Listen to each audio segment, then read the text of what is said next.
Hi and welcome back. I'm glad you had the time to click on this video. Today we'll paint...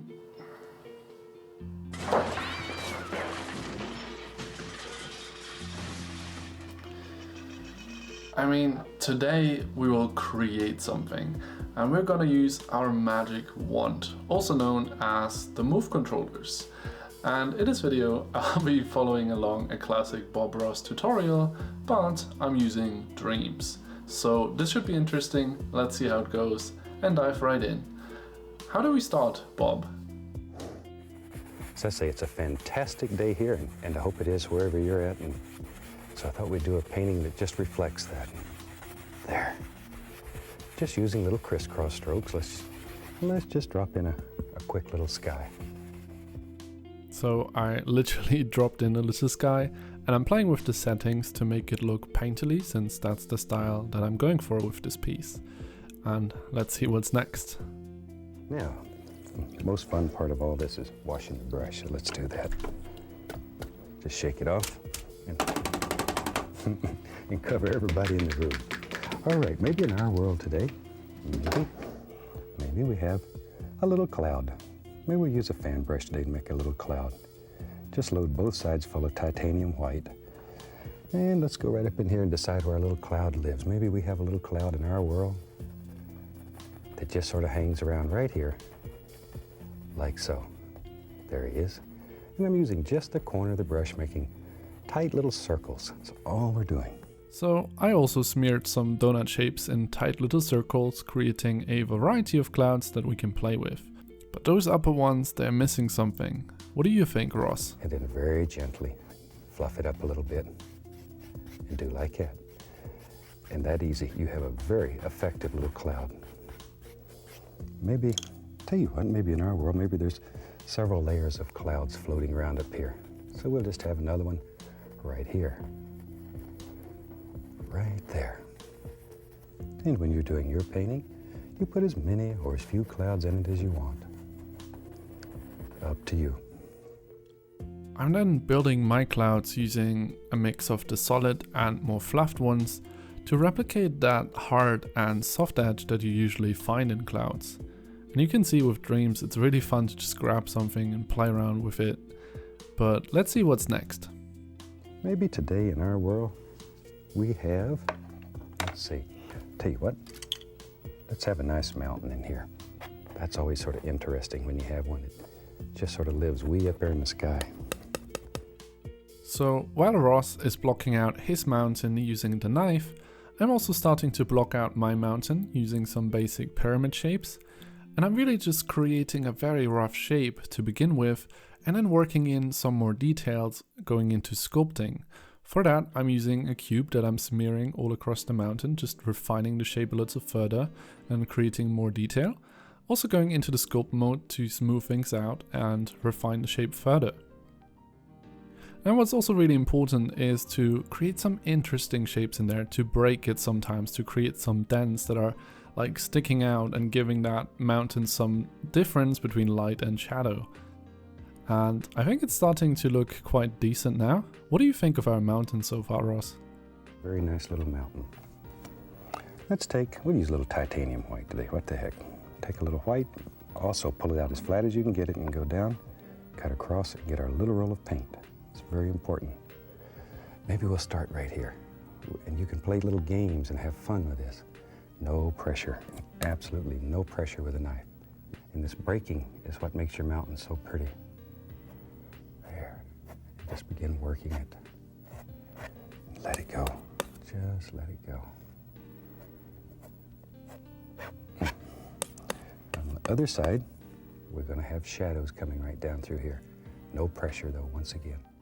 So no pressure, I'm just drawing in the shadow side of the mountain using flecks in a blue color that I really just draw onto that mountain. I feel like in that way I can really make that separation more clear. I'm also just adjusting the color and see how that looks, and I think it works quite well. Has a really interesting kind of painterly touch to it. Just sort of let your imagination be your guide here. And then we use our imagination to build up the landscape out of the mountain we created. It's really versatile by just copying and rotating and rescaling. It works really well. Okay, let's just tap now. We want to create the illusion of mist down at the base of this big old mountain. Tap, and then we lift upward, following the angles in the mountain. So then I'm also just not even creating the illusion of mist. I'm literally dropping in a fog gadget, which I'm placing in front of this mountain as well as behind it to create that atmospheric perspective as well. And maybe back here in our world, yeah, there's some little evergreens that live back here, some little trees that are far away. Just little doers. So for those little evergreens in the back, I'm using a triangle flag to draw them, making the bottom a little thicker, and I think it works really well. For them just being silhouettes in the background, they don't need to be refined that much. And then we can just also copy them around, place them back there in the mist.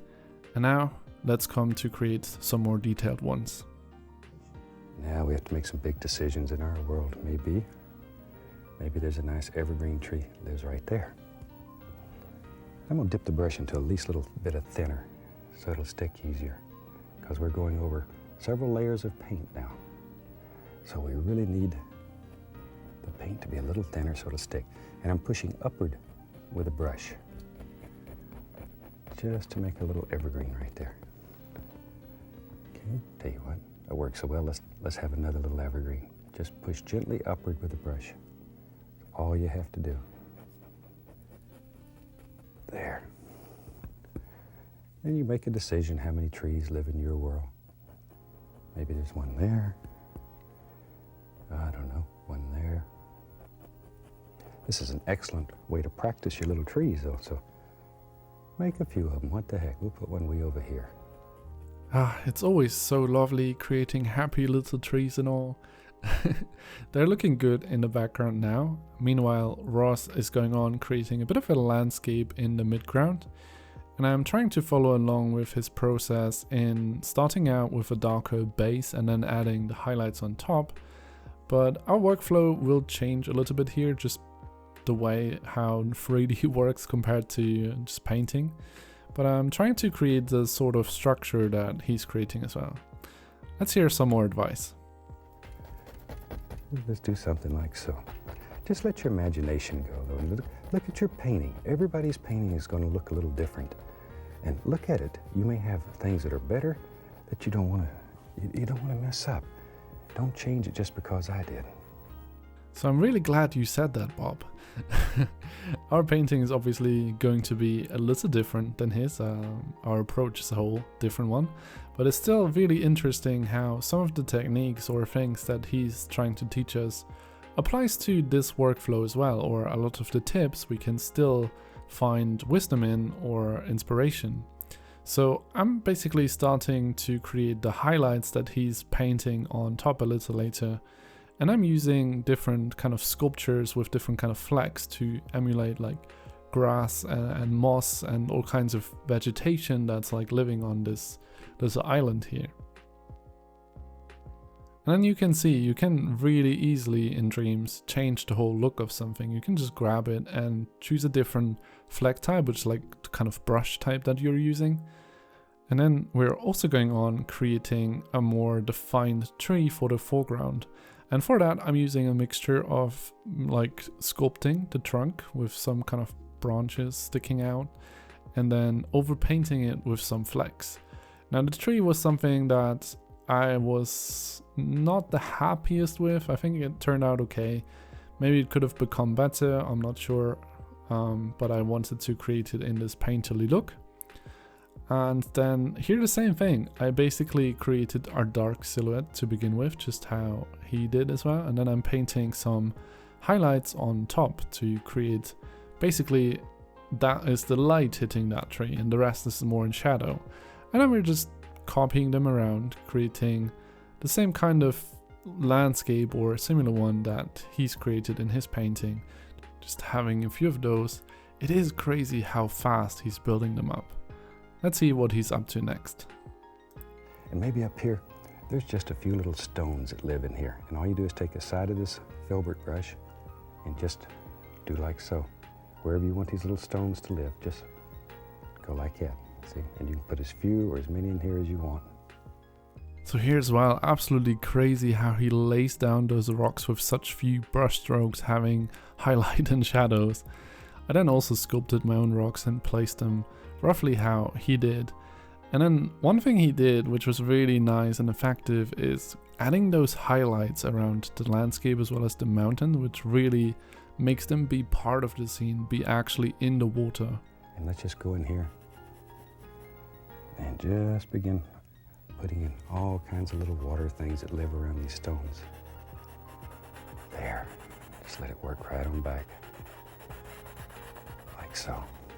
And then also painting in some more of those water details, also thinking about the flow of the water, and I think it really helps to bring in more detail and just make it even more interesting in the foreground, especially once adjusting the color and finish and opacity. And now, are you guys ready for some magic? Let's do our reflections. This is something I've been looking forward to. So we're basically making a copy, turning it upside down, and placing it just below our original creation. And then we can play around with the water surface, which is just a giant flag, so we can play around with the opacity. And in that way we create that illusion of a reflection. And then the last step is to bring out that Gradient Effects gadget and play around with the settings there. We can add a bit more contrast, maybe some saturation, play around with the midtones and shadows and highlights, and some more fun effects like the posterize effect, or maybe some glitches, or even pixelize our creation. Dreams really gives you a lot of playful options there.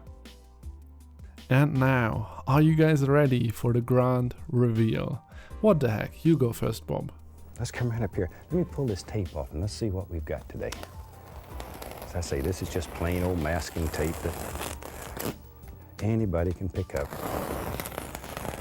And when you take that off, it almost looks like the picture is matted. And it's a very nice little effect. I hope you try this little painting. It's very nice and you'll enjoy it. From all of us here, I'd like to wish you happy painting and God bless, my friend. Bless you, Bob. And here's the reveal of my creation. I think I like how it turned out. I definitely had a lot of fun with this little experiment. Certainly hope you guys enjoyed it. Let me know your thoughts in the comments down below. And with that, thank you so much for watching until the end, and keep dreaming.